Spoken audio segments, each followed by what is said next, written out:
دوست کی پڑھ کے دیکھو ہے اس کو بندوں سے پیار کتنا، مثال دے دے کے خیر و شر کی، مثال دے دے کے خیر و شر کی، وہ اپنی جانب بلا رہا ہے۔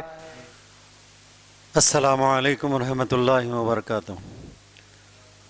اعوذ باللہ من الشیطان الرجیم، بسم اللہ الرحمن الرحیم۔ رب اشرح لی صدری ویسر لی امری واحلل عقدۃ من لسانی یفقہوا قولی۔ اما بعد، یا ایھا الذین آمنوا اتقوا اللہ حق تقاتہ ولا تموتن الا وانتم مسلمون۔ یا ایھا الذین آمنوا اتقوا اللہ وقولوا قولا سدیدا، ومن يتق الله يجعل له مخرجا ويرزقه من حيث لا يحتسب۔ ساری تعریف و تسبیح رب الارباب کے لیے ہے، جو رحمان ہے، جو رحیم ہے، جو حی القیوم ہے، جو زندگی کا دینے والا ہے اور موت کا دینے والا ہے۔ انگنت درود ہمارے نبی محمد مصطفیٰ صلی اللہ علیہ وسلم پر، اللہم صلی علی محمد وعلی آل محمد کما صلیت علی ابراہیم وعلی آل ابراہیم انک حمید مجید۔ سب سے پہلے میں اللہ تعالیٰ کا شکر ادا کرتا ہوں کہ اللہ تعالیٰ نے آپ لوگوں کے بیچ یہاں پر گریس ایجوکیشنل سوسائٹی میں بات کرنے کا موقع دیا ہے، اور میں شکریہ ادا کرنا چاہوں گا ڈاکٹر سمیر صاحب کا، جنہوں نے مجھے یہاں پر مدعو کیا ہے، اور عبدالحق صاحب کا، جو ہمیشہ بار بار مجھے مدعو کرتے رہتے ہیں۔ آج کا میرا عنوان ہے تقوی اور توبہ۔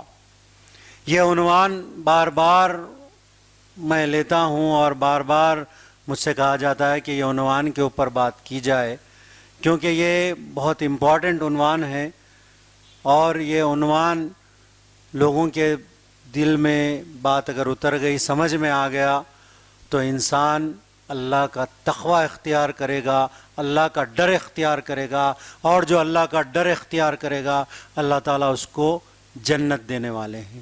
اور جو اللہ کے سامنے توبہ کرتا ہے، اپنے گناہوں پہ نادم ہوتا ہے، تو اللہ تعالیٰ اس بندے کے گناہوں کو بھی معاف کر دیتے ہیں، اور اللہ تعالیٰ اس کی توبہ کو قبول کرتے ہیں۔ حضرت ابو ابی بن کعب رضی اللہ تعالیٰ عنہ سے حضرت عمر بن خطاب رضی اللہ تعالیٰ عنہ پوچھتے ہیں کہ یہ بتائیے کہ تقوی کیا ہے، تقوی کس کو کہتے ہیں؟ تو ابو ابی بن کعب رضی اللہ تعالیٰ عنہ عمر رضی اللہ تعالیٰ عنہ سے کہتے ہیں، عمر، آپ جب سفر کر رہے تھے، جب آپ جنگل کا سفر کر رہے تھے، تو آپ جب جنگل میں کانٹوں بھرے درخت ملے تو آپ کس طریقے سے گزرے؟ تو عمر رضی اللہ تعالیٰ عنہ کہتے ہیں، میں ان کانٹوں سے بچتا ہوا نکلا۔ بولے تو حضرت ابو ابی بن کعب نے کہا کہ یہ جو دنیا ہے یہ جنگل کیا ہے؟ کانٹوں بھرا جنگل ہے، اس سے بچ کے نکلنا ہے، اور جو صراط مستقیم سیدھے رستے پہ جائے گا وہ بچ جائے گا۔ اور پیارے نبی صلی اللہ علیہ وسلم نے اپنے سینے کی طرف ہاتھ بتاتے ہوئے کہا، التقوی ہا ہنا، التقوی ہا ہنا، التقوی ہا ہنا۔ تقوی یہاں ہے، تقوی یہاں ہے، تقوی یہاں ہے۔ تقوی ہمارے سینوں کے اندر ہے۔ تقوی کے معنی ہیں جو کام ہم جب کرتے ہیں، جو کام کرتے وقت ہم کو اللہ کا ڈر آ جاتا ہے، اگر کام اچھا ہو ہم کام کرتے ہیں، اگر برا کام ہوتا ہو تو اللہ کا ڈر اگر آ جاتا ہے، ہم اس سے رک جاتے ہیں، تو یہ تقوی ہے۔ ہم تمام لوگوں کو چاہے کہ اللہ کا تقوی اور اللہ کا ڈر اختیار کرنے کی ضرورت ہے، لیکن ہمارے دلوں سے اللہ کا تقوی اور اللہ کا ہمارا ڈر چلا گیا۔ جس طریقے سے ابھی شیخ نے کہا کہ مسلمان فرض نماز پابندی سے ادا نہیں کر رہا ہے۔ آج مسلمانوں کو چاہیے کہ اللہ کا ڈر اختیار کرے، 5 وقت اللہ کے گھروں کو آئیں، لیکن ہم جب فجر کی نماز میں اٹھتے ہیں، جب اللہ کی مسجدوں کو ہم دیکھتے ہیں، تو ہمارے اللہ کے گھر، میں بار بار یہ بات کہتا ہوں، ہمارے گھر خالی ہیں۔ اللہ کی مسجدیں آج فجر کی نماز میں خالی ہیں۔ جس شخص کو اللہ کا ڈر ہوتا ہے، جو شخص اللہ کا ڈر اختیار کرتا ہے، وہ اپنی نیند کو چھوڑتا ہے، اپنے بستر کو چھوڑتا ہے، وہ اللہ کے گھروں کی طرف آتا ہے۔ جس طریقے سے قرآن کہتا ہے فَفِرُّوا إِلَى اللَّهِ، دوڑو اللہ کی طرف۔ جس کے پاس تقوی رہے گا وہ یہ سوچ کے رات میں سوئے گا مجھے فجر کی نماز میں اٹھنا ہے، مجھے 5 بجے اٹھنا ہے، اور اللہ کا ڈر جب اس کے دل میں اگر رہے گا تو 5 بجے الارم سے پہلے وہ موبائل کے الارم سے پہلے اٹھ جائے گا، اپنا وضو کرے گا اور اللہ کی مسجدوں کی طرف جائے گا۔ لیکن ایسا نہیں ہو رہا ہے۔ جب کووڈ کا معاملہ ہوا، میں بار بار کووڈ کو اس لیے کہتا ہوں، جب معاملہ ہوا تو دیکھیے تو مسجدوں میں لوگ فجر کی نماز میں آ رہے تھے، لیکن اس کے بعد جیسا ہی حالات معمول پہ آئے، بیماری چلے گئی تو لوگ مسجدوں میں آنا چھوڑ دیے۔ فجر کی نماز کو میں کوٹ کرتا ہوں، تقوی سے میں ریلیٹ کرتا ہوں فجر کی نماز کو۔ جو شخص باجماعت فجر کی نماز مسجد میں ادا کرتا ہے، اللہ تعالیٰ اس کو اپنی امانت اور ضمانت میں لے لیتے ہیں۔ حدیث میں آتا ہے جو شخص فجر کی نماز باجماعت مسجد میں ادا کرتا ہے، اللہ تعالیٰ اس کو اپنی امانت اور ضمانت میں لے لیتے ہیں۔ اور دوسری حدیث میں آتا ہے اگر کسی شخص کو فجر کی نماز اور عشاء کی نماز کے ثواب کا پتہ چل جائے، اگر کسی شخص کو فجر کی نماز اور عشاء کی نماز کا ثواب کے پتہ چل جائے، اگر اس کو گھٹنوں کے بل بھی اللہ کی مسجد کی طرف رینگ کر آنا پڑا تو وہ گھٹنوں کے بل بھی اللہ کی مسجدوں کی طرف آئے گا، لیکن وہ فجر کی نماز نہیں چھوڑے گا۔ اور اگر جو شخص جان بوجھ کے اپنے آرام کی خاطر، اب سردیاں آ رہے ہیں، نومبر آ چکا ہے، جو شخص جان بوجھ کے اپنے آرام کی خاطر فجر کی نماز چھوڑ دیتا ہے، مرنے کے بعد حالت برزخ میں اس کے سر کو بڑے پتھر سے کچلا جائے گا، اس کے سر کو اچھا کیا جائے گا، بڑے پتھر سے کچلا جائے گا، اچھا کیا جائے گا اور بڑے پتھر سے کچلا جائے گا۔ میں سمجھتا ہوں یہ حدیث سننے کے بعد کوئی بھی فجر کی نماز کل سے نہیں چھوڑے گا۔ جہاں تک میری آواز جا رہی ہے میں یہ کہنا چاہتا ہوں، فجر کی نماز میں اللہ کی امانت ہے اور ضمانت ہے، اور جو فجر کی نماز جان بوجھ کے چھوڑ دیتا ہے، شیطان اس کے کان میں پیشاب کر دیتا ہے، شیطان اس کے کان کو اپنا لیٹرن بنا دیتا ہے۔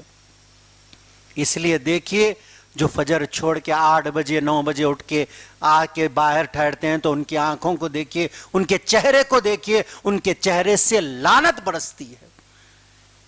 اس لیے میں اب مائیں بہنوں سے اور تمام لوگوں سے کہنا چاہوں گا فجر کی نماز ادا کیجئے، کیونکہ اماں عائشہ رضی اللہ تعالی عنہا فرماتی ہیں اگر کوئی شخص فجر کی نماز کے 2 سنت ادا کر لیتا ہے، اگر کوئی شخص فجر کی نماز کے 2 سنت ادا کر لیتا ہے، دنیا وما فیہا، دنیا میں اس سے اچھی چیز کوئی نہیں ہے۔ سنت میں اگر اتنا فائدہ ہے، سوچئے فرض میں کتنا فائدہ ہوگا۔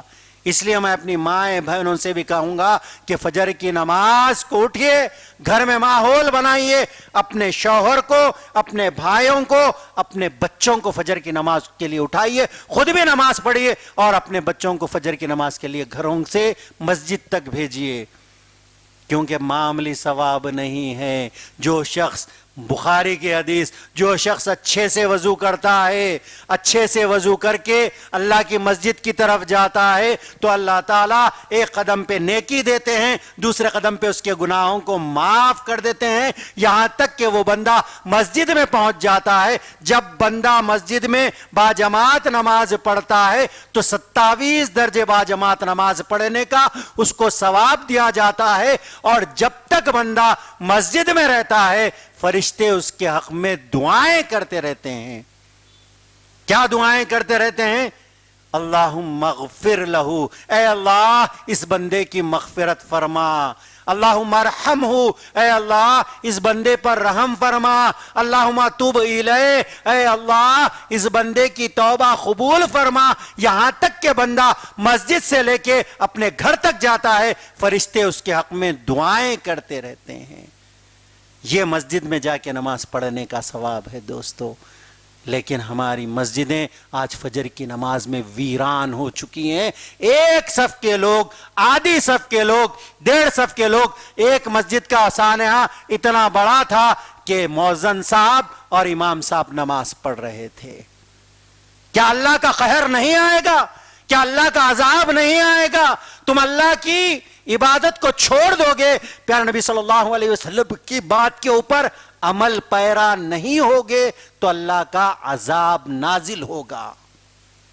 ہم سوچ رہے تھے یہ عذاب کیوں آیا، بڑی بیماری آئی، وارننگ دی گئی، ایک گھر سے 2 جنازے، ایک گھر سے 3 جنازے، ایک محلے سے 10 جنازے۔ لوگوں نے دیکھا ہاسپٹلوں میں لوگوں کو آکسیجن نہیں مل رہا تھا، لیکن لوگ اس کے باوجود بھی نہیں سدھرے، اللہ کی وارننگ کو نہیں سمجھے۔ دوستو وہ اللہ کی وارننگ تھی، ہم تمام لوگوں کو سمجھنے کی ضرورت ہے۔ اللہ تعالیٰ نے ہم کو زندگی دی ہے تو اللہ کا شکر ادا کرتے ہوئے تقوی اختیار کرنا ہے، اللہ کا ڈر اختیار کرنا ہے، جیسا قرآن کہتا ہے یا ایھا الذین آمنوا اتقوا اللہ حق تقاتہ ولا تموتن الا وانتم مسلمون۔ اے ایمان والو اللہ سے ڈرو جیسے کہ اس سے ڈرنے کا حق ہے، تاکہ تمہارا خاتمہ اسلام پہ ہو، تاکہ تمہارا خاتمہ مسلمانیت پہ ہو۔ ایک حدیث میں آتا ہے پیارے نبی صلی اللہ علیہ وسلم کے پاس صحابہ آ کے کہتے ہیں اللہ کے نبی آپ کے ایک صحابی اچانک بیمار پڑ گئے۔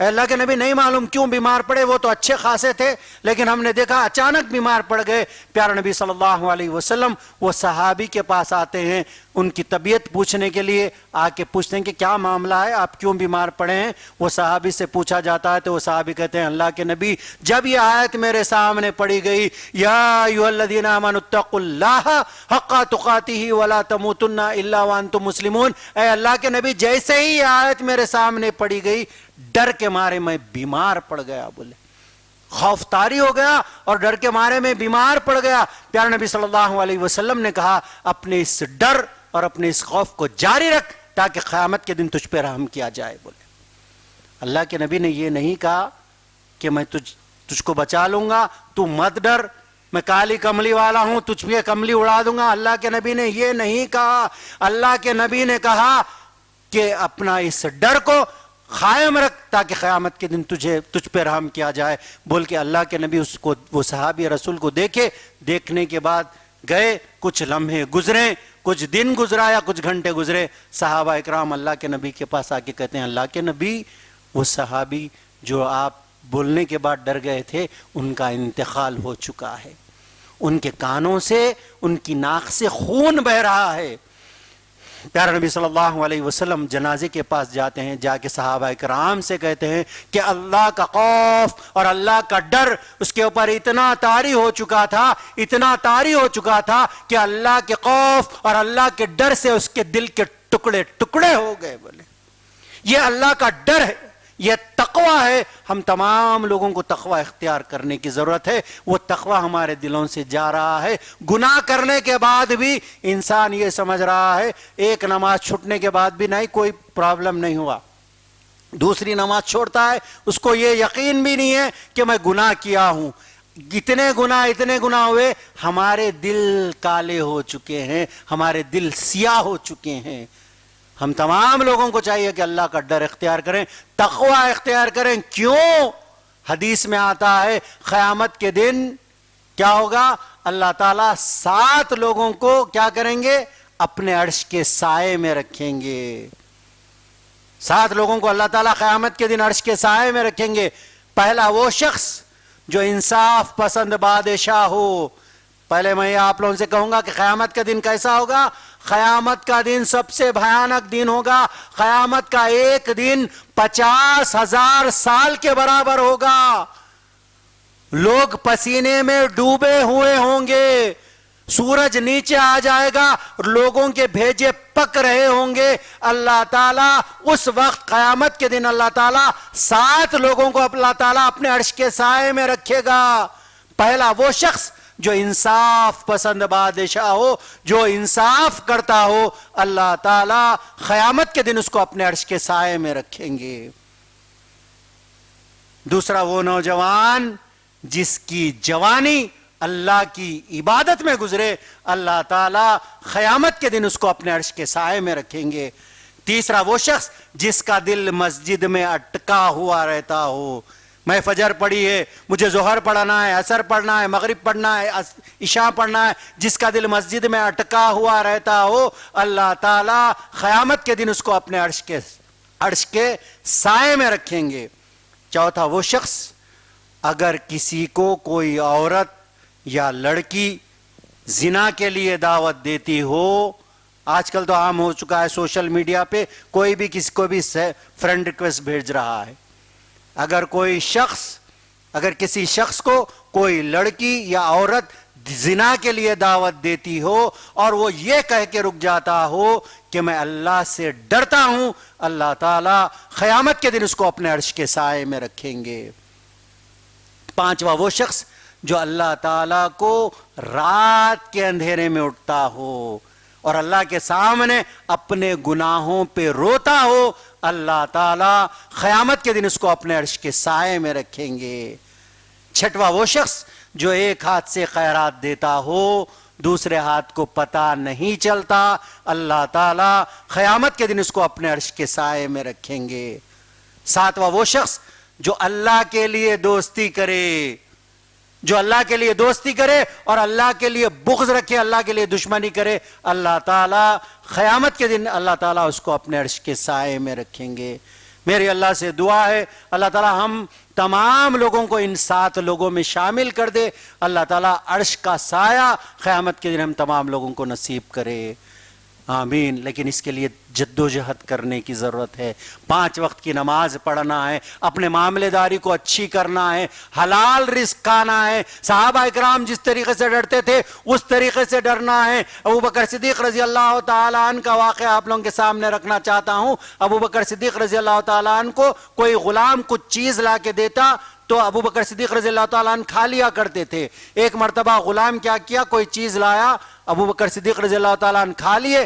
کھانے کے بعد غلام نے کہا اے ابو بکر آپ کو معلوم ہے کہ یہ کون سی کمائی کا میں نے آپ کو لا کے دیا ہے؟ ابو بکر صدیق پوچھتے ہیں کہ کون سی کمائی کا لا کے دیا، بولو. تو بولے میں دور جاہلیت میں کہانت کیا کرتا تھا، لوگوں کے ہاتھ دیکھا کرتا تھا.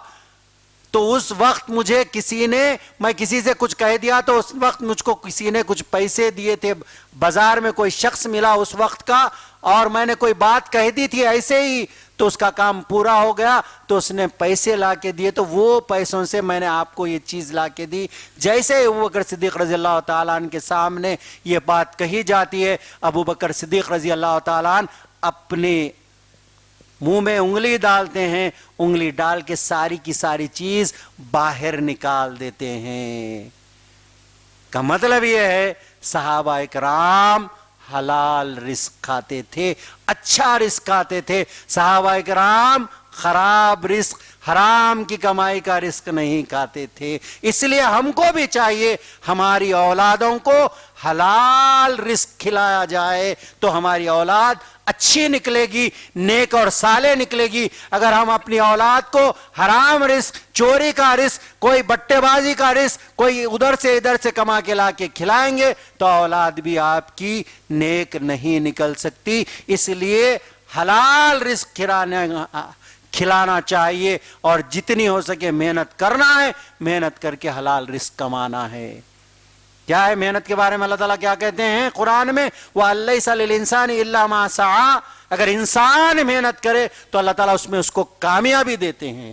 اور آپ محنت کی کمائی کھائیے، محنت کر کے جو پیسے آتے ہیں اس میں کچھ اور ہی مزہ ہے. صحابہ اکرام اللہ سے ڈرتے تھے، تقوی اختیار کرتے تھے. حضرت عثمان غنی رضی اللہ تعالیٰ عنہ اللہ سے اتنا ڈرتے تھے. حضرت عثمان غنی رضی اللہ تعالیٰ عنہ کے بارے میں آتا ہے اللہ کے نبی نے اعلان کیا تھا ایک ہی محفل میں کہ اگر کوئی مسلمانوں کی جہاد کے لیے، جنگ کے لیے کوئی مدد کرے گا تو میں اس کو جنت کی بشارت دیتا ہوں. ایک محفل میں اللہ کے نبی نے اعلان کیا، جنگ کا معرکہ ہو رہا تھا، جہاد کا معاملہ ہو رہا تھا تو اللہ کے نبی نے کہا اگر کوئی مسلمانوں کی اس جہاد میں مدد کرے گا تو میں اس کو جنت کی بشارت دیتا ہوں. حضرت عثمان غنی رضی اللہ تعالیٰ عنہ محفل میں موجود ہوتے ہیں. عثمان غنی کہتے ہیں اللہ کے نبی میری طرف سے 100 اونٹ. عثمان غنی 100 اونٹوں کا اعلان کرتے ہیں. پھر اللہ کے نبی پھر اعلان کرتے ہیں. پھر عثمان غنی اٹھ کے کہتے ہیں اللہ کے نبی میری طرف سے 100 اونٹ. پھر اعلان ہوتا ہے. پھر عثمان غنی اٹھتے ہیں. اللہ کے نبی کہتے ہیں عثمان تم نے دے دیا، بیٹھ جاؤ. اللہ کے نبی جب تک آپ کہیں گے عثمان تب تک اٹھتا رہے گا. 7 مرتبہ اعلان ہوتا ہے. عثمان غنی رضی اللہ تعالیٰ عنہ 7 مرتبہ 100 اونٹوں کا اعلان کرتے ہیں. ایسے عثمان غنی رضی اللہ تعالیٰ عنہ کو اللہ کے نبی ایک ہی محفل میں کہتے ہیں عثمان تم جنتی ہو، عثمان تم جنتی ہو، عثمان تم جنتی ہو۔ ایسے عثمان غنی رضی اللہ تعالیٰ عنہ جس کو 7 مرتبہ جنت کی بشارت ملتی ہے، ایسے عثمان غنی رضی اللہ تعالیٰ عنہ جس کو پیارے نبی صلی اللہ علیہ وسلم نے اپنی 2 بیٹیاں نکاح میں دی، جس کو ذی النورین کا خطاب ملا، عثمان غنی رضی اللہ تعالیٰ عنہ جب قبرستان کا رخ کرتے ہیں، جب جا کے قبرستان کے پاس ٹھہرتے ہیں، عثمان غنی رضی اللہ تعالیٰ عنہ اتنا روتے ہیں، اتنا روتے ہیں، عثمان غنی رضی اللہ تعالیٰ عنہ کی داڑھی آنسوؤں سے تر ہو جاتی ہے۔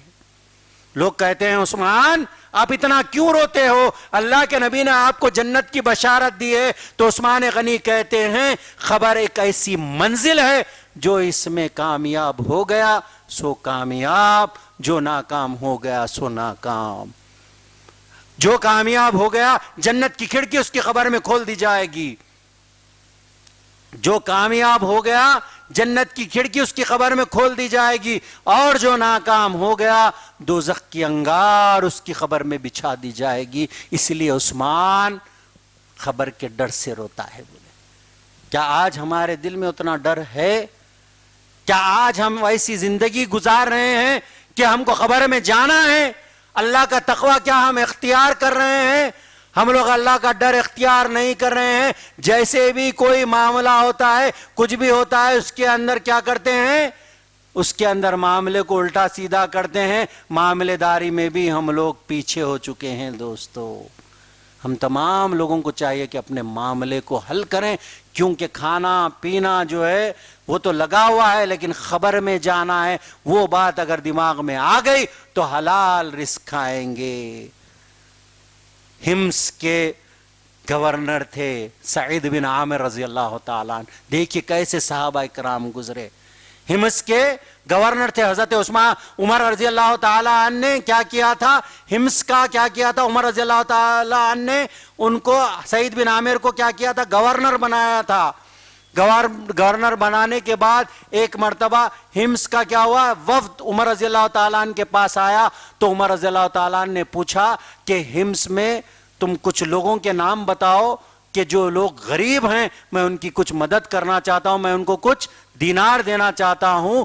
تو جب نام لکھا جا رہا تھا تو وہاں کے وفد نے دوسرا نام سعید بن عامر رضی اللہ تعالیٰ عنہ کا لکھا۔ تو عمر رضی اللہ تعالیٰ نے پوچھا یہ سعید بن عامر کون جو گورنر ہے؟ تو بولے ہاں اے عمر، سعید بن عامر بہت غریب ہیں، ہمس کے گورنر ہیں، لیکن کیا ہے؟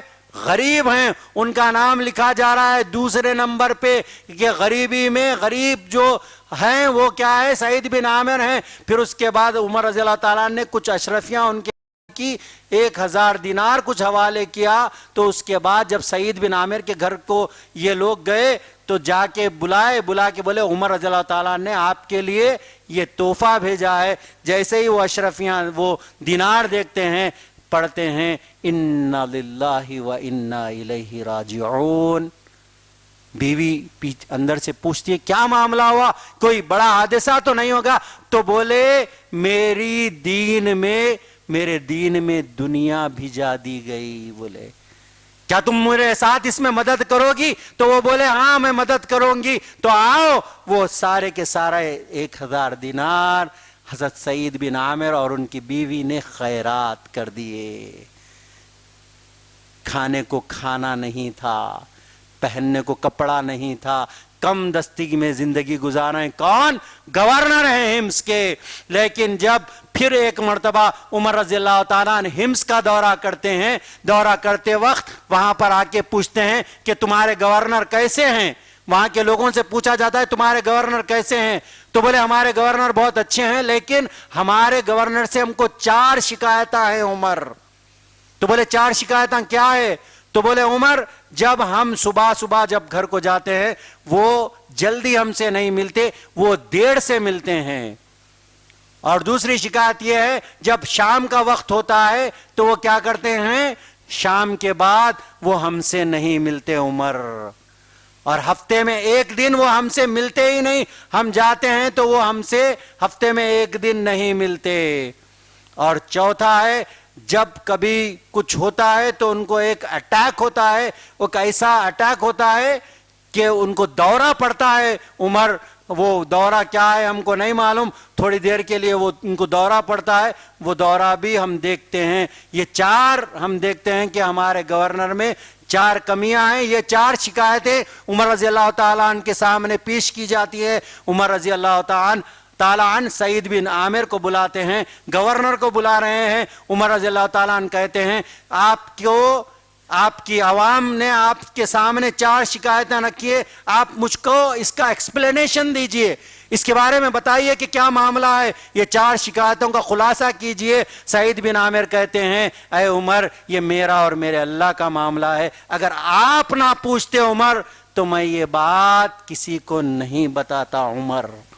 عمر میں جب صبح کا جو پہلا معاملہ ہے میں لوگوں سے دیر سے اس لیے ملتا ہوں عمر، میرے ساتھ میرے گھر میں کوئی نوکر چاکر نہیں ہے۔ عمر میری بیوی تھوڑی بیمار ہیں تو میں میری بیوی کی ہیلپ کرتا ہوں، میری بیوی کی خدمت کرتا ہوں، گھر کا کام کاج کر کے میں لوگوں سے صبح میں دیر سے ملتا ہوں عمر۔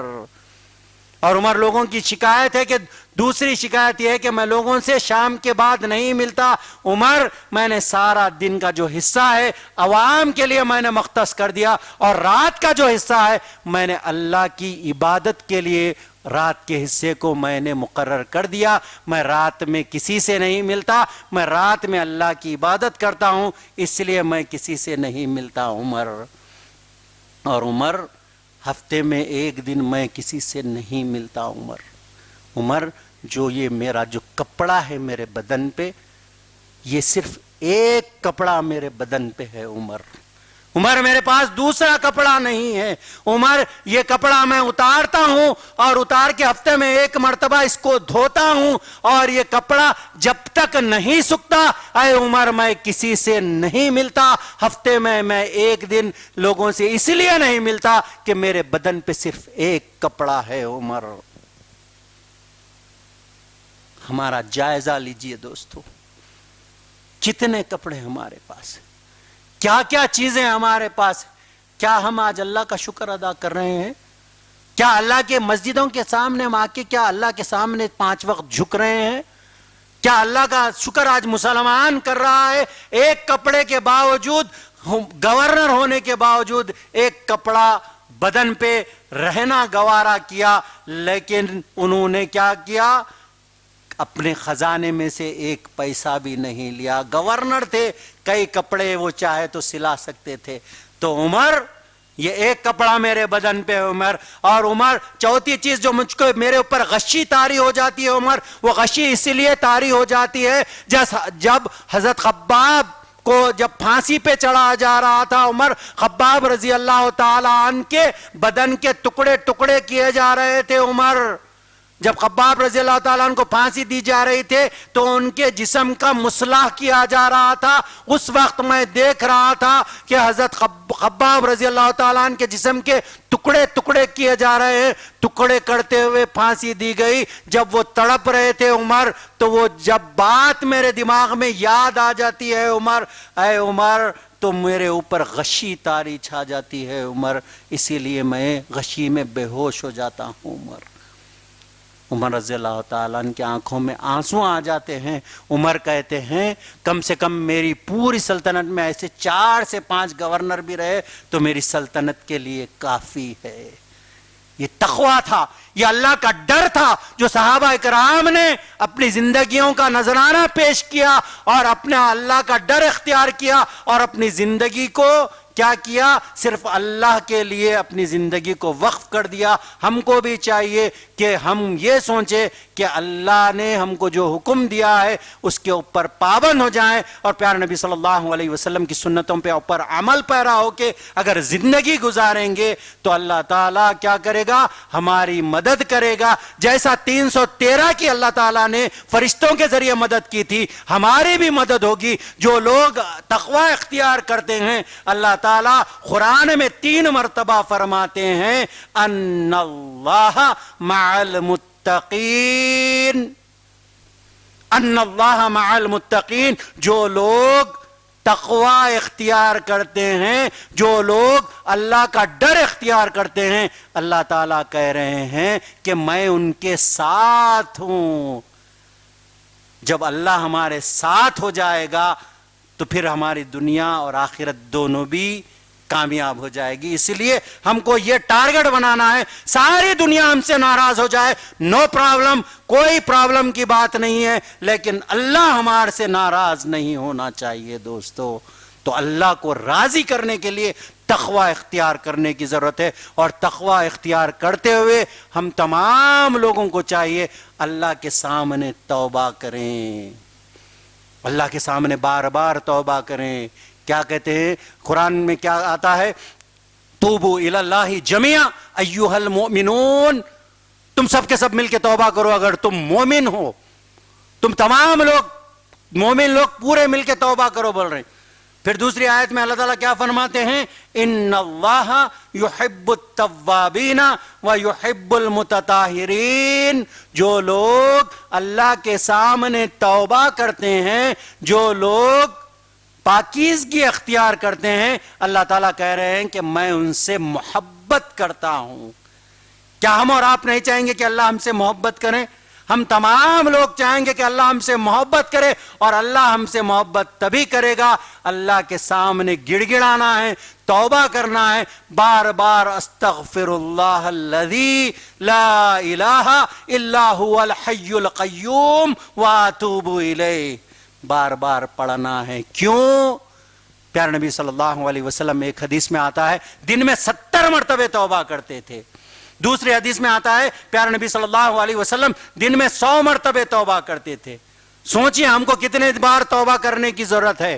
اگر کوئی بندہ دل سے توبہ کرتا ہے اور 3 مرتبہ یہ استغفار پڑھتا ہے، حدیث میں آتا ہے اگر کوئی بندہ 3 مرتبہ یہ استغفار پڑھتا ہے، اگر وہ جہاد سے بھی اپنی پیٹھ بتا کے آیا ہوا ہو، اللہ تعالیٰ اس کے گناہوں کو معاف کر دیتے ہیں۔ اور سب سے بڑا گناہ ہے جہاد سے پیٹھ بتا کے آنے کا گناہ، سب سے بڑا گناہ ہے۔ اگر کوئی بندہ استغفر اللہ الذی لا الہ الا هو الحی القیوم واتوب الیہ 3 مرتبہ پڑھتا ہے، اللہ تعالیٰ اس کے گناہوں کو معاف کر دیتے ہیں۔ اس لیے اللہ کے سامنے توبہ کرنا ہے، لیکن شیطان بندے کو توبہ کرنے نہیں دیتا۔ جب بندہ توبہ کرنا چاہتا ہے، شیطان کہتا ہے تو بے نمازی ہے، تو چور ہے، تو پکچراں دیکھتا ہے تھیٹر میں جا کے، تو گانے سنتا ہے، تو گندے چیزوں میں انوالو ہے، تو بچیوں کے ساتھ چیٹنگ کرتا ہے، تو گندے چیزیں فونوں پہ دیکھتا ہے۔ جب بندہ توبہ کرنے کی کوشش کرتا ہے تو شیطان بندے کو توبہ کرنے نہیں دیتا۔ ہم کو کیا کرنا ہے؟ شیطان کو مات دینا ہے، مات دے کے کیا کرنا ہے؟ اللہ کے سامنے توبہ کرنا ہے، جیسا قرآن کہتا ہے فَقُلْتُ اسْتَغْفِرُوا رَبَّكُمْ إِنَّهُ كَانَ غَفَّارًا يُرْسِلِ السَّمَاءَ عَلَيْكُمْ مِدْرَارًا وَيُمْدِدْكُمْ بِأَمْوَالٍ وَبَنِينَ وَيَجْعَلْ لَكُمْ جَنَّاتٍ وَيَجْعَلْ لَكُمْ أَنْهَارًا۔ جو لوگ اللہ کے سامنے توبہ کرتے ہیں، اس کا مفہوم اس طریقے سے کہہ دیجئے، جو لوگ اللہ کے سامنے توبہ کرتے ہیں اللہ تعالیٰ ان کے گناہوں کو معاف کر دے گا۔ اللہ تعالیٰ کیا کریں گے؟ آسمان سے بارش برسائیں گے، اور اللہ تعالیٰ ان کو ایسے پھل کھلائیں گے جب کبھی وہ زندگی میں کھائے نہیں ہوں گے، پھل ایسے پھل کھلائیں گے، پھلوں کے باغات کا مالک بنا دیں گے۔ اگر اولاد نہیں ہے تو اولاد نرینہ دیں گے۔ اللہ تعالیٰ اگر پیسہ نہیں ہے تو پیسہ دیں گے۔ فَقُلْتُ اسْتَغْفِرُوا رَبَّكُمْ إِنَّهُ كَانَ غَفَّارًا۔ ہم تمام لوگوں کو چاہیے کہ بار بار استغفار کریں، بار بار اللہ کے سامنے توبہ کریں، چاہے آپ کے گناہ سمندر کے جھاگ کے برابر کیوں نہ ہو جائیں۔ اگر کوئی بندہ فجر کی نماز کے بعد، بخاری کی حدیث میں آتا ہے 100 مرتبہ اگر کوئی بندہ فجر کی نماز کے بعد سبحان اللہ و بحمدہ پڑھتا ہے، اگر کوئی بندہ 100 مرتبہ سبحان اللہ و بحمدہ پڑھتا ہے، اللہ تعالیٰ اگر اس کے گناہ سمندر کے جھاگ کے برابر کیوں نہ ہو جائے، اللہ تعالیٰ اس کے گناہوں کو معاف کر دیتے ہیں۔ ایسے ہمارے اللہ ہے دوستو، ہم لوگ ایسے اللہ کی طرف آنا نہیں چاہتے۔ ہم لوگ ایسے اللہ کے سامنے توبہ کرنا نہیں چاہتے. میں بار بار وہ بنی اسرائیل کے شخص کا میں واقعہ بار بار رکھتا ہوں، آج بھی آپ لوگوں کے سامنے رکھوں گا. 99 لوگوں کا قتل کر دیتا ہے بنی اسرائیل کا شخص. 99 لوگوں کا قتل کر کے کہتا ہے، کسی سے پوچھتا ہے کیا اللہ تعالیٰ میرے گناہوں کو معاف کرے گا؟ تو وہ کہتا ہے کہ تو انسانیت کا دشمن ہے. کوئی عام آدمی سے وہ پوچھتا ہے تو وہ کہتا ہے تو انسانیت کا دشمن ہے، تو نے 99 لوگوں کا قتل کر دیا، اللہ تعالیٰ کیسے معاف کرے گا؟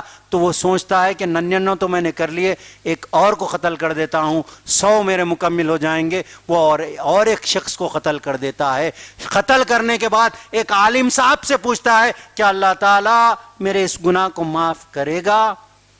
عالم صاحب کہتے ہیں تم ایک کام کرو، بے شک اللہ تمہیں معاف کرے گا. تم کیا کرو؟ توبہ کرو، اور توبہ کر کے یہ بد لوگوں کی بستی کو چھوڑ کر نیک لوگوں کی بستی کی طرف چلے جاؤ.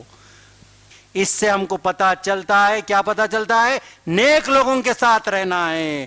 تو وہ کہتے ہیں عالم صاحب تم ایک توبہ کرو، نیک لوگوں کی بستی کی طرف چلے جاؤ. وہ شخص توبہ کرتا ہے، نیک لوگوں کی بستی کی طرف جاتے ہی رہتا ہے. اللہ تعالیٰ اس کی روح کو قبض کر لیتے ہیں، اس کی وہاں پر موت واقع ہو جاتی ہے.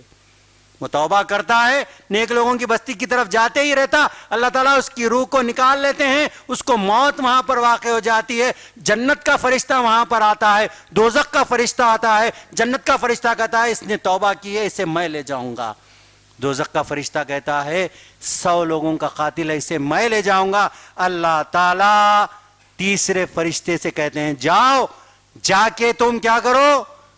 جا کے فیصلہ کرو، اگر یہ بندہ جو توبہ کیا ہوا ہے نیک لوگوں کی بستی کی قریب ہے تو اسے جنت کا فرشتہ لے جائے گا، اگر وہ بد لوگوں کی بستی کی قریب ہے تو اسے دوزخ کا فرشتہ لے جائے گا. اللہ تعالیٰ تیسرے فرشتے کو حکم دے کے بھیجتے ہیں، اور بھیجنے کے بعد زمین کو حکم دیتے ہیں، زمین لبیک اللہ، حکم ماننے کے لیے تیار ہوں اللہ.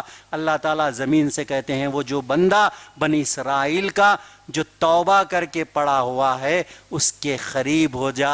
زمین جیسا ہی سنتی ہے اپنی لپیٹیں مارتے ہوئے اس بندے کے قریب ہو جاتی ہے. جنت کا فرشتہ اٹھاتے ہوئے کہتا ہے کہ تو نے کیا توبہ کی ہے؟ اللہ تعالیٰ نے تیری توبہ کو قبول کر لیا اور اللہ تعالیٰ نے تجھ کو جنت دے دی.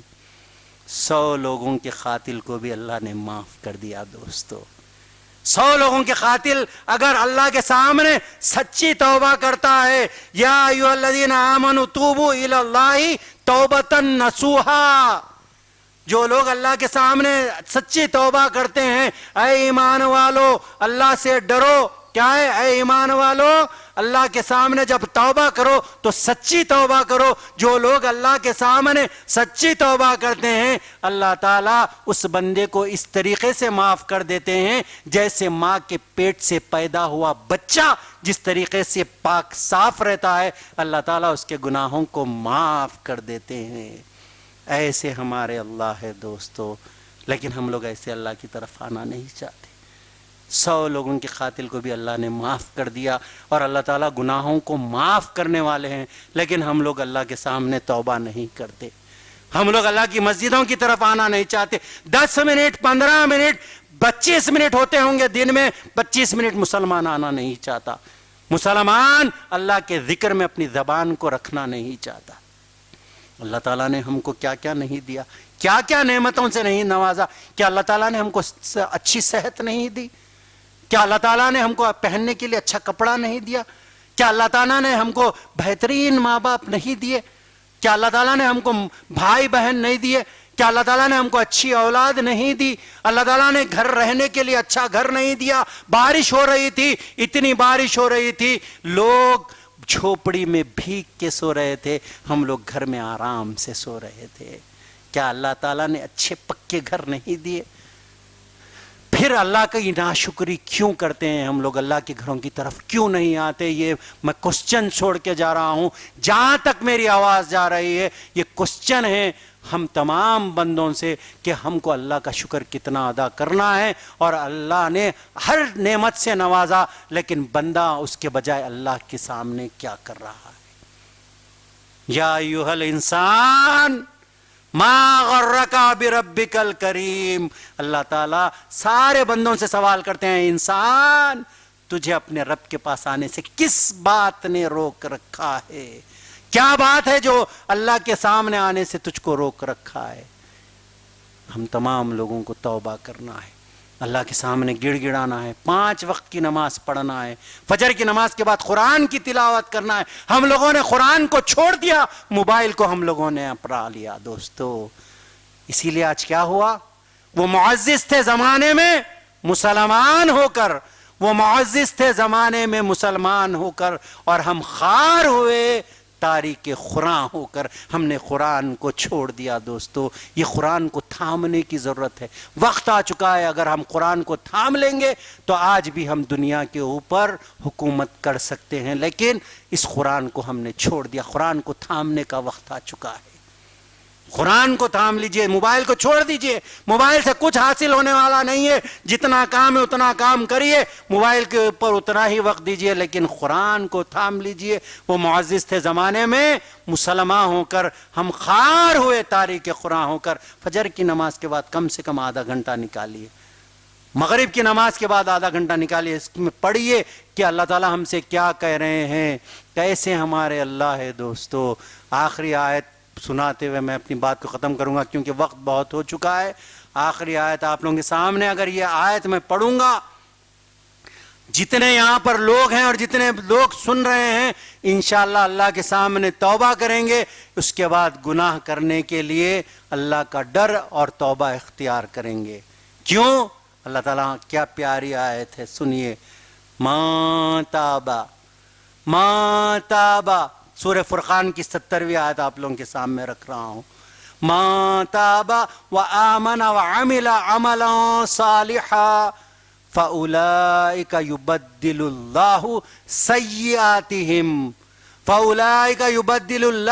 سیئاتہم حسنات. جو لوگ اللہ کے سامنے توبہ کرتے ہیں، جو لوگ اللہ کے سامنے توبہ کرتے ہیں، جو لوگ ایمان کے اوپر ہوتے ہیں، اللہ تعالیٰ کیا کریں گے؟ وہ اگر اچھا عمل کریں، نیک عمل کریں گے تو اللہ تعالیٰ ان کے گناہوں کو نیکیوں میں تبدیل کر دیں گے. بول رہے ہے کوئی ایسا اسلام جس کے پورے گناہ اللہ معاف کرتے ہوئے کیا کریں گے؟ ان کے گناہوں کو نیکیوں میں تبدیل کر دیں گے. بول رہے ما تابا، جو لوگ اللہ کے سامنے توبہ کرتے ہیں، آمنا جو ایمان لے کے آتے ہیں، وعملا عملا صالحا جو نیک عمل کرتے ہیں، صالح عمل کرتے ہیں، تو اللہ تعالیٰ ان کے گناہوں کو نیکیوں میں تبدیل کر دوں گا. بول رہے ہیں اس لیے اللہ کے سامنے توبہ کیجئے، اللہ کے سامنے گڑ گڑائیے، اللہ کے سامنے روئیے. اللہ تعالیٰ کو 2 خطرے بہت پسند ہے دوستو. جب بندہ اللہ کے سامنے اپنے گناہوں پہ روتا ہو، جب خطرہ زمین پہ گرتا ہو، اللہ تعالیٰ کو وہ خطرہ بہت پسند ہے. اور دوسرا خطرہ جو اللہ کے لیے، کوئی شخص اللہ کے لیے لڑتا ہو، جب اس کے بدن سے جب خون کا قطرہ زمین پہ گرتا ہو، اللہ کے لیے جب لڑتا ہو، تو اللہ تعالیٰ وہ خطرے کو بھی بہت پسند کرتے ہیں. وہ خطرہ زمین سے گرنے سے پہلے اللہ تعالیٰ اس کو بخش دیتے ہیں. اور جو اللہ کے سامنے توبہ کرتے ہوئے جو بندہ اپنے گناہوں پہ روتا ہو، اللہ تعالیٰ اس خطرے کو، جہنم کی آگ کو اس خطرے سے بجھا دیں گے. بولے اس لیے اللہ کے سامنے توبہ کرنے کا وقت ہے. توبہ کیجئے. آخری واقعہ میں بار بار سناتا ہوں، آپ لوگوں کے سامنے سنا کے اپنی بات کو ختم کروں گا. پیارے نبی صلی اللہ علیہ وسلم کے پاس ایک بدو صحابی آتے ہیں، آ کے پوچھتے ہیں اللہ کے نبی میں نے اسلام قبول کر لیا، کہ اللہ تعالیٰ میرے سارے گناہوں کو کیا معاف کر دے گا؟ تو بولے ہاں تم نے اسلام قبول کر لیا، اللہ تعالیٰ تمہارے گناہوں کو معاف کر دے گا. بولے اے اللہ کے نبی بہت بڑا گناہ ہوا میرے سے، کیا اللہ میرے وہ گناہ کو بھی معاف کرے گا؟ تو اللہ کے نبی کہتے ہیں کیا گناہ کیا، سناؤ تو صحیح. بولے اللہ کے نبی میں آپ کے سامنے وہ گناہ سناؤں گا، اے اللہ کے نبی آپ بھی مجھے معاف نہیں کریں گے. اے اللہ کے نبی مجھے ڈر لگ رہا ہے، وہ گناہ میں آپ کے سامنے سنا نہیں سکتا. اللہ کے نبی نے کہا کیا گناہ کیا، سناؤ تو صحیح. تو وہ کہتے ہیں اے اللہ کے نبی میں جب کہیں دوسری جگہ جا رہا تھا کام کے لیے، تو اے اللہ کے نبی میری بیوی حاملہ تھی، میری بیوی پریگننٹ تھی. اے اللہ کے نبی میری بیوی سے میں نے کہا بچہ ہوا تو زندہ رکھنا، اور لڑکی ہوئی تو زندہ دفن کر دینا۔ اے اللہ کے نبی، میں یہ بول کے گیا ہی تھا، کچھ سال کے بعد میں آیا، اپنی بیوی سے پوچھا کیا معاملہ ہوا تھا، تو میری بیوی نے مجھ سے جھوٹ کہا، لڑکی ہوئی تھی، ہم نے اسے زندہ دفن کر دیا۔ میری بیوی نے مجھ سے جھوٹ کہا۔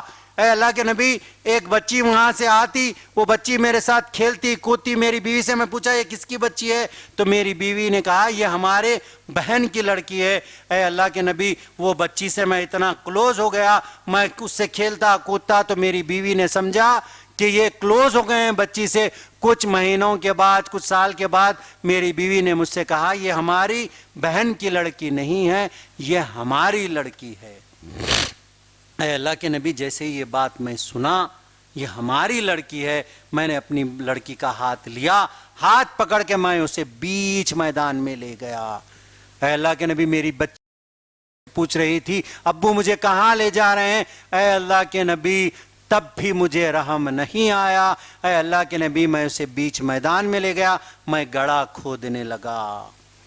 اے اللہ کے نبی، جب میں گڑھا کھود رہا تھا، گڑھے کی مٹی میرے کپڑوں پہ گر رہی تھی، تو میری لڑکی وہ مٹی صاف کرتے ہوئے کہہ رہی تھی اے ابو آپ کے کپڑوں پہ مٹی لگ رہی ہے۔ اے اللہ کے نبی، تب بھی مجھے رحم نہیں آیا۔ اے اللہ کے نبی، میں نے گڑھا کھودا، اور گڑھا کھود کر اے اللہ کے نبی میں نے اپنی لڑکی کو اس میں ڈالا اور میں نے زندہ دفن کر دیا۔ اے اللہ کے نبی، میری لڑکی چیخ رہی تھی، پکار رہی تھی، تب بھی مجھے رحم نہیں آیا، میں نے اسے گڑھے میں ڈالا اور ڈال کے میں نے زندہ دفن کر دیا۔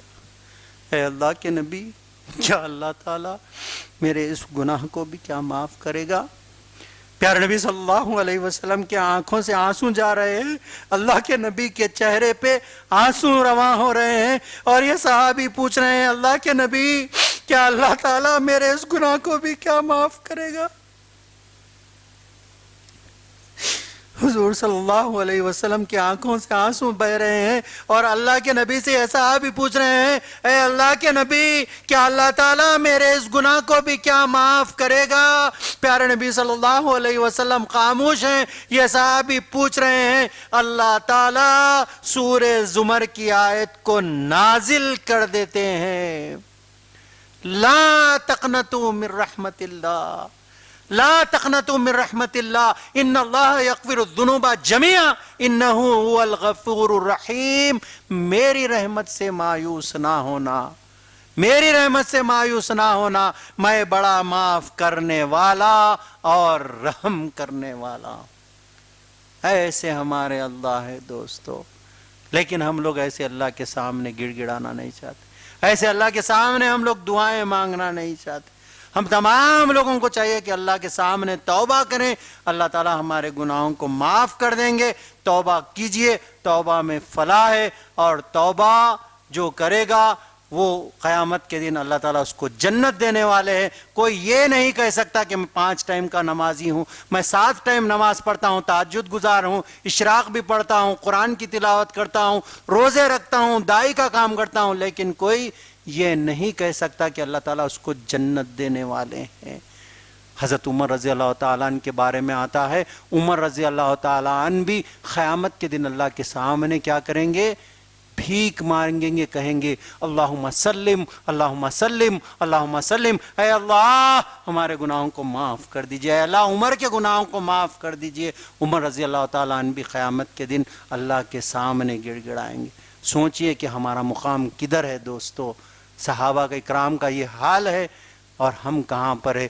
اس لیے ہم کو توبہ کرنا ہے اور اللہ کے سامنے گڑ گڑانا ہے اور اللہ سے دعا کرنا ہے، اے اللہ ہم تمام لوگوں کو 5 وقت کا نمازی بنا دے، اے اللہ ہم تمام لوگوں کو صراط مستقیم پر چلا، اے اللہ جب تک زندہ رکھ، اے اللہ اسلام پہ زندہ رکھ، اے اللہ جب ہمارا خاتمہ ہو اے اللہ ہماری زبانوں سے لا الہ الا اللہ محمد رسول اللہ کا کلمہ جاری فرما، اے اللہ ہمارے گناہوں کو معاف فرما، اے اللہ ہم تمام لوگوں کو 5 وقت کا نمازی بنا دے، اے اللہ ہم تمام لوگوں کو اللہ کا ڈر اختیار کرنے کی توفیق عطا فرما، اے اللہ ہم تمام لوگوں کو پیارے نبی صلی اللہ علیہ وسلم کی سنتوں کو زندہ کرنے کی توفیق عطا فرما، اے اللہ پیارے نبی صلی اللہ علیہ وسلم کی سنتوں پہ عمل پیرا ہونے کی توفیق عطا فرما، اے اللہ حضور صلی اللہ علیہ وسلم سے سچی و پکی محبت کرنے والا بنا دے، اے اللہ قیامت کے دن اے اللہ حضور صلی اللہ علیہ وسلم کی رفاقت نصیب فرما،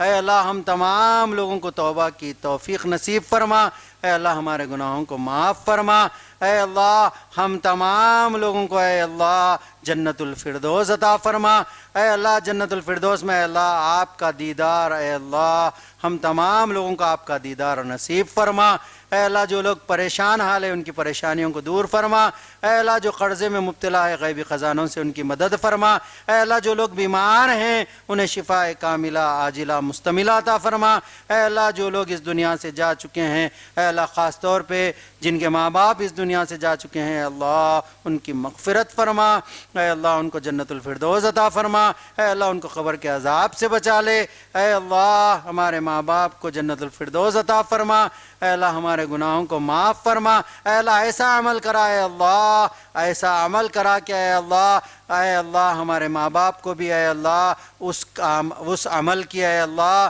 اس کا عمل کا اے اللہ بدلہ عطا ہو، اے اللہ ہم تمام لوگوں کو نیک اور صالح اولاد بنا، اے اللہ ایسا عمل کرا ہمارے ماں باپ کو اے اللہ اس کا پورا اے اللہ تعالیٰ پورا اس کا ثواب عطا کرے، اے اللہ ایسا عمل کرنے کی توفیق عطا فرما، اے اللہ جس طریقے سے آپ نے ہم تمام لوگوں کو یہاں پر جمع کیا ہے اے اللہ ہم تمام لوگوں کو جنت الفردوس میں جمع فرما، آمین وآخر دعوانا ان الحمدللہ رب العالمین، سبحان ربک رب العزت عما یصفون وسلام علی المرسلین والحمدللہ رب العالمین۔